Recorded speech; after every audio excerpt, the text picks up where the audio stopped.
In addition to studying planets, scientists also examine their weather. Additionally, there are storms on one of the planets in the solar system that are 1.3 times as big as Earth and are roaring with an unfathomable amount of fury. What's going on with Jupiter, and why is it crucial that the gas giant remains in good health? A very, very unusual object would have been seen if you had pointed a powerful telescope at the right area of Jupiter on a clear, starry night in mid-May. One of the most well-known features of our solar system, the Great Red Spot, would have seemed to be slowly disintegrating.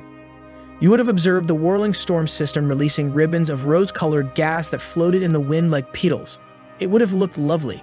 Many devoted amateur astronomers across the world started to notice that the Great Red Spot's normally ovoid appearance appeared warped earlier this year. It appeared to be shedding red flakes by April.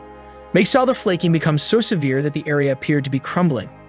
The tight-knit amateur community, which frequently talks and posts pictures on social media, was filled with both excitement and trepidation. Members worried about what it might mean because they had never seen anything like it before.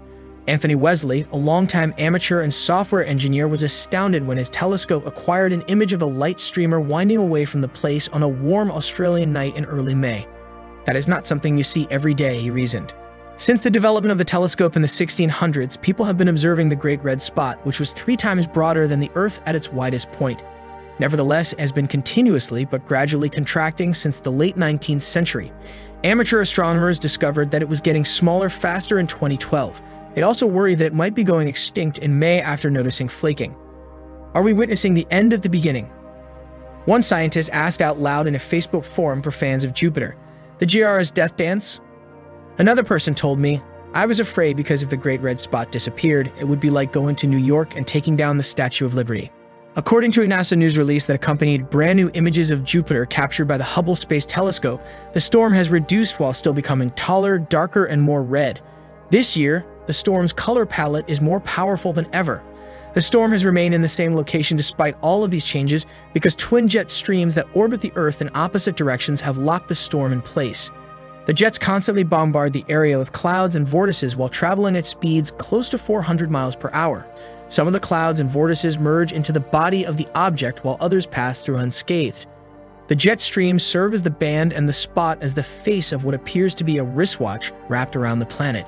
Amateur astronomers from all over the world kept an eye on the location in the months after they initially saw its peculiar behavior and forwarded their photographs to the researchers at NASA's Outer Planet Atmospheres Legacy program.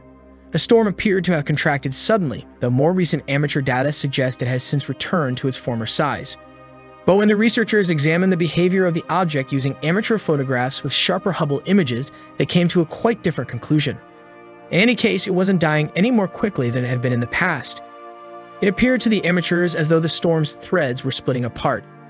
Amy Simon, who oversees the Outer Planet Initiative, however, asserts that this impression was due to the inherent imprecision of optical observations. Simon informed me that the algorithm just began measuring the storm's behavior rather than its aesthetic characteristics. Much of the red gas that appeared to be streaming out of the Great Red Spot was really coming in when the storm's velocity was tracked rather than its color. She claimed that this was nothing new.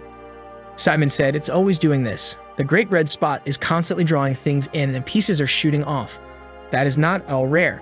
She claimed that this time was different due to the way those enigmatic red flakes appeared and behaved. To begin with, the material streaming into and around the red area has developed a reddish hue similar to that of the storm, giving the impression that it is shedding. While Glenn Wharton, a scientist at the NASA Jet Propulsion Laboratory, believes the hue shift occurs afterwards, Simon told me that it happens before the material even reaches the storm. Regardless, the strange movements of the material have only served to heighten the deception. According to Simon, material from the jet streams often either merges with the storm or completely bypasses it.